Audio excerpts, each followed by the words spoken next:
Okay. So we'll be dealing with 2014 question paper of Fundamentals of Accounting B. We are starting off with question 1.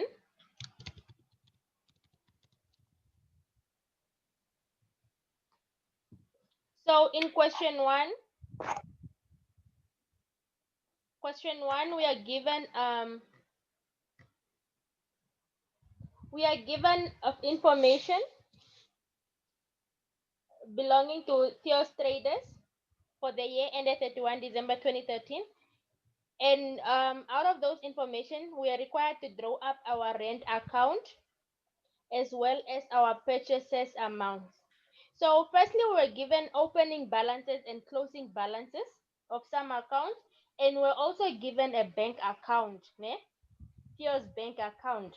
So from those information, which are the balances and the bank account, we are required to calculate the rent amount, the sales amount, and the purchases amount, and this is part of incomplete records.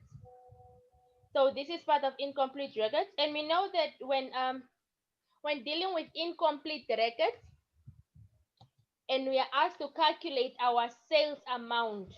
If you're asked to calculate our sales amount, what type of account do we draw up?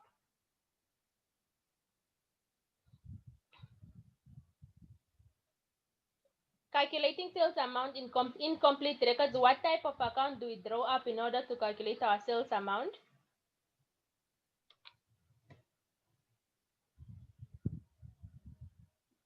Anyone to try?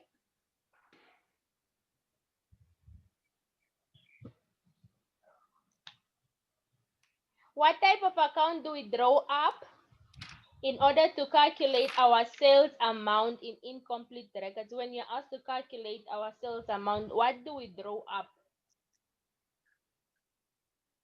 Okay, we draw up a debtors control account. We draw up a debtors control account that you should know. If you're asked to calculate your sales amount, then you need to draw up your debtors control account. And when you're asked to calculate your purchases amount, then you need to draw up your creditors control account. And rent Sorry, amount, Sarah. yeah. Which question paper is that? 2014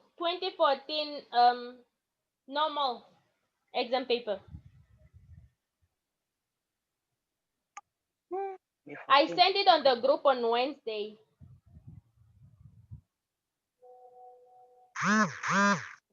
I send it now also. Wait. I send it now also. She can check there. Check on the group, the one that was just sent right now. Okay. Yeah.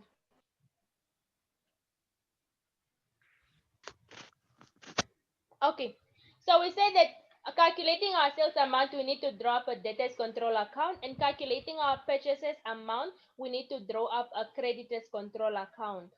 Now to calculate our expenses, we know that rent is an expense, right?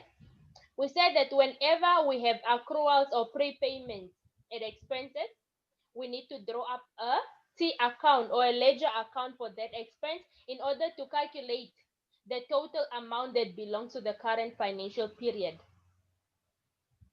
Okay, so 1.1, we are asked to draw up to calculate our rent amount. Now, in order to find our rent amount, we will need to draw up our ledger account for rent.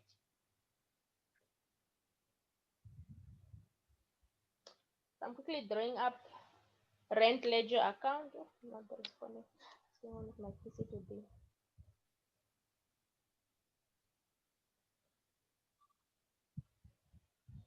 Okay, date details for your amount, date details for your amount.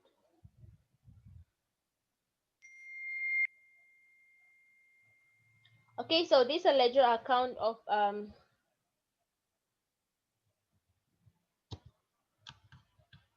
rent.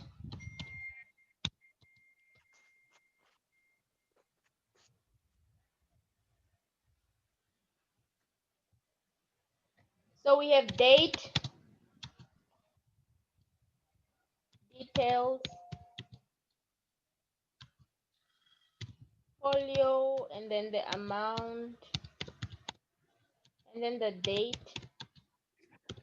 details, folio, and then the amount.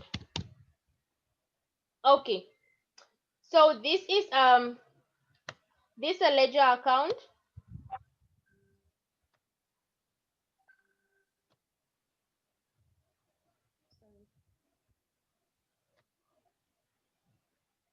Now, given the information, we are told to calculate our rent amount, ne? To calculate our rent amount, so we need to draw up our rent ledger account. Now, we need to fill in, or we need to record all amounts that have to do with rent, ne? So, looking at rent owing, we have balances, ne? We have balances at January 23rd, the 1st of January 2013 and 31st December 2013. That tells us that the balances that are on the 1st of January are our opening balances, and the balances that are on the 31st of December are our closing balances. So we have creditors for goods balances, debtors for goods balances, and also rent owing. Now, what does this mean? This simply means that we have rent owing at the beginning of the year and also rent owing at the end of the year. Do you understand? So we have rent owing at the beginning of the year and the rent owing at the end of the year. Okay, now how do we know on which side is going? Now, we said that first, this is now an accrual or rent owing, meaning it's accrued expense. Do you understand? Now, what did we say about accruals at the beginning of the year? Do we add them or do we subtract them from our rent amount? Accruals at the beginning of the year are added or subtracted? Who wants to try? Do we add or subtract They are accruals? subtracted. They are subtracted, right? We subtract Subtract them. accruals Mm. at the beginning of the period. Why? Because these accruals do not belong to this current financial year. They belong to the previous financial year. Do you understand? Those are accruals for 2012. Therefore, in 2013, we need to subtract them. Now, this is a rent account. Subtracting meaning that your rent has to decrease. Ne? Your rent amount has to decrease. Now, this is a rent account. Rent is an expense. Ne? Rent is an expense. Expenses increases on the debit side and decreases on the credit side. Meaning that if the accrual at the beginning of the year, the accrual of the beginning of the year is being subtracted, that simply means that it will go on the credit side to show that it is being subtracted. Do you understand? So you will have so first you have to write the date, which is 2013. You first start with the year, January, and then the first. And remember that accrual is your balance. So it's either you write balance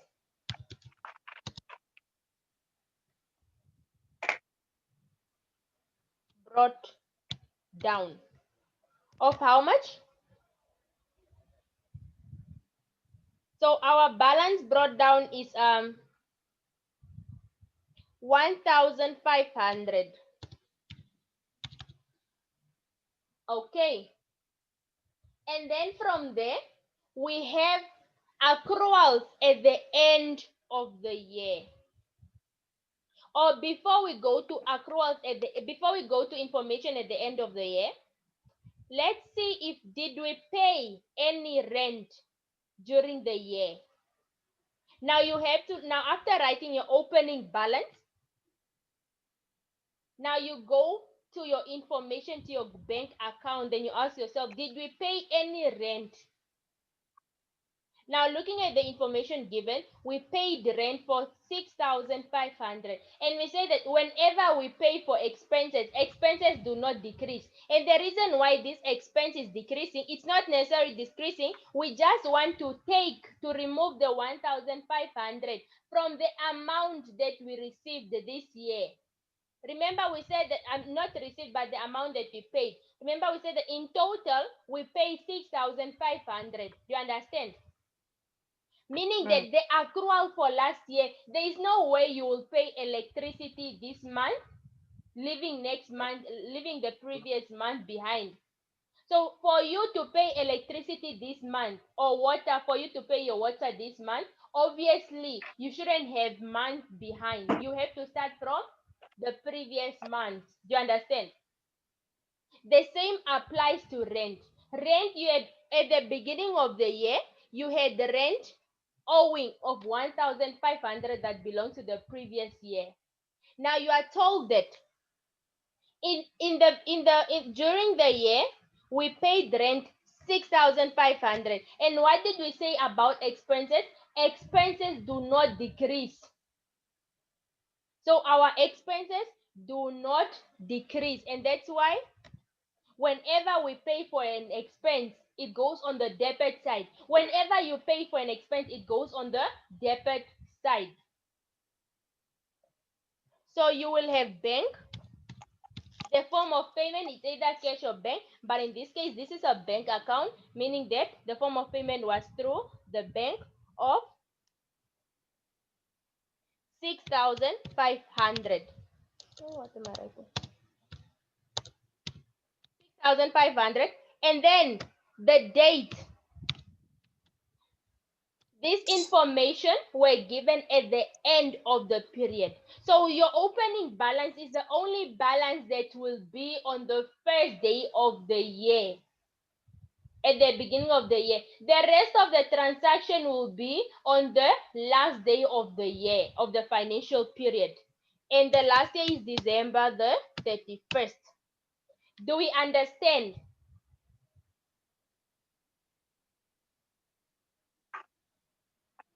Do we understand?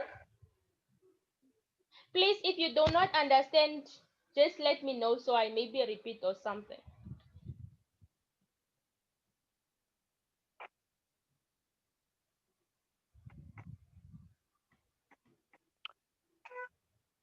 Okay, seems that you all understand.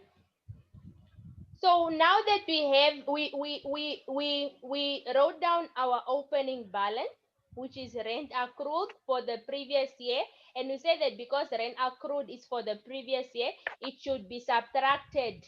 Ne? It is decreasing your rent amount for this year. That's why it's on the credit side. And then we have bank, the total amount that we paid for this year. And we say that whenever we pay for expenses, they always increase. There is no way you pay for an expense and it's showing a decrease. No. Whenever you pay for water, it's already 40 minutes. Wow. Okay.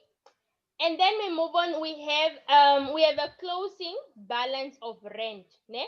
Rent owing at the end of the year. Now, what did we say about accruals at the end of the year?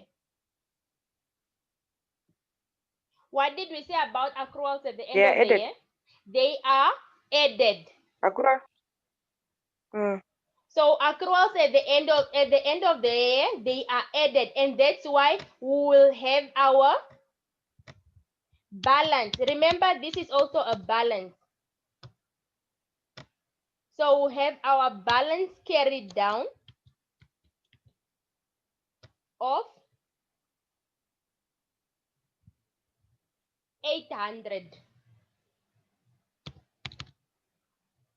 So that will be our balance carried down of 800. Accruals at the end of the year, they are added. That's why you record them on the debit side. Now that we are done recording all the information that have to do with rent, we then balance off our accounts. Now, balancing of our accounts, we know that we can see that the debit side is the bigger side. So we write the amount on both sides. So 6,500 plus 800 will give us how much? I can't find my calculator. So 6,500 plus 800 will give us how much? 7,300. 7,600, 300. Yeah, 7,300. So all sides 7,300. Okay. So we are finding our amount, and the amount that you are looking for is the. Now remember, this amount is now, this is not, we say that when we are now trying to balance off, ne? So what we will get is not a balance carried down. What we will get is not a balance, but it is the missing figure of rent. We already given the balance carried down. So what we will get is the missing figure that you are looking for, the total rent for this current period. Remember, you are told to calculate your rent amount. So our rent amount will be how much? 7,300 minus 1,500 equals to what?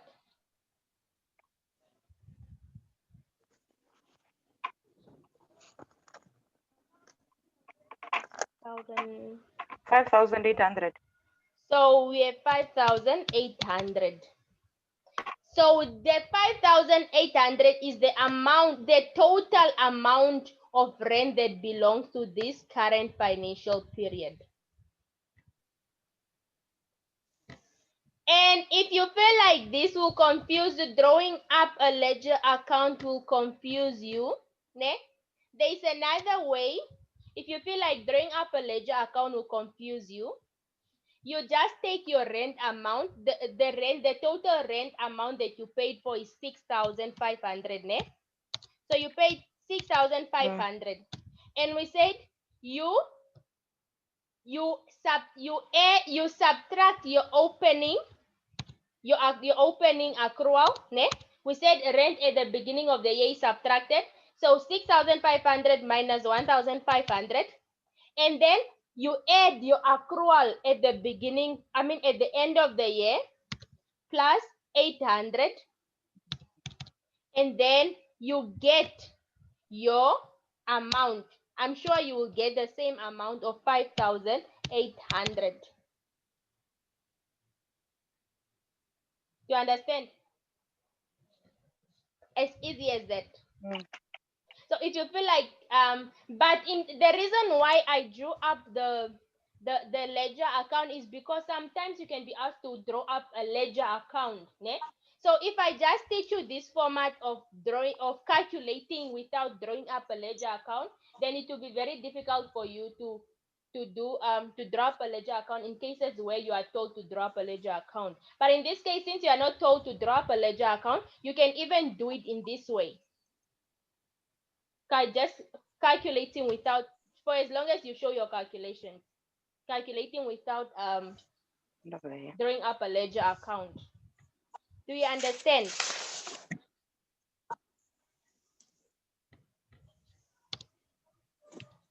Do we understand?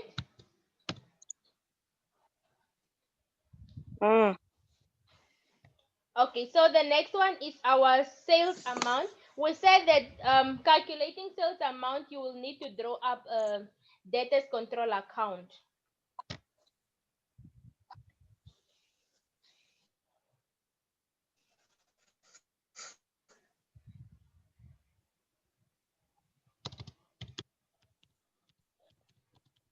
Debtors control account.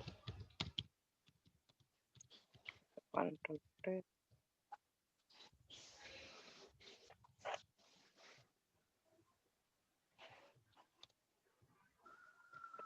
So we have the date, details,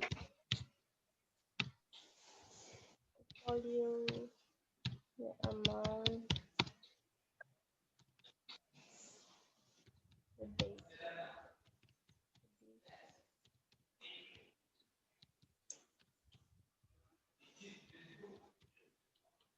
Okay.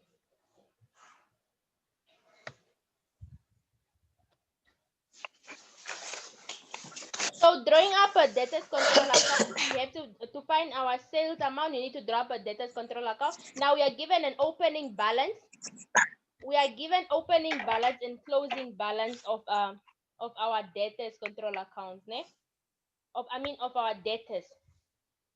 So debtors are assets. We know that debtors are current assets, and current assets increases on the debit side. And we said that opening balances are always recorded on the side which the account increases. Okay.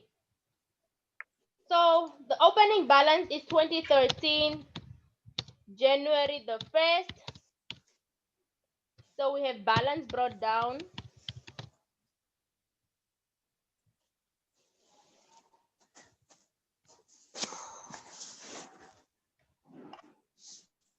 So we have a balance brought down of 8,000. Yeah, 8,600. Of 8,600. And then from there, you record all information that have to do with your debtors. Before recording your closing balance, you record all the information that have to do with your debtors. Now you have receipts from debtors, your bank. We know that bank, when our debtors pay off their account, it is recorded on the credit side. When your debtors pay off the account obviously will decrease. You understand? If you remember the components of your debtors control account. So we have bank on the credit side to show that their account is decreasing with 42,000. What other information do we have? That is the only information that we have of rent. I'm sorry, of debtors control account, of payment on the in the bank account. And then we record our closing balance. We record our closing balance. Obviously the closing balance is always on the credit side. Opening balance of debtors control account is always on the debit side, and closing balance is always on the credit side. So you have closing balance, you have balance. Well, this session will end itself anytime soon. We only have seconds left, so if it ends itself, then I'll just quickly restart it. So the closing balance is 12,000. Now, because these are the only information that you are given, we need to balance off and find our sales amount. We need to balance off and find our sales amount. So obviously the credit side is the biggest, so 42,000 plus 12,000 will give us 54,000 on both sides.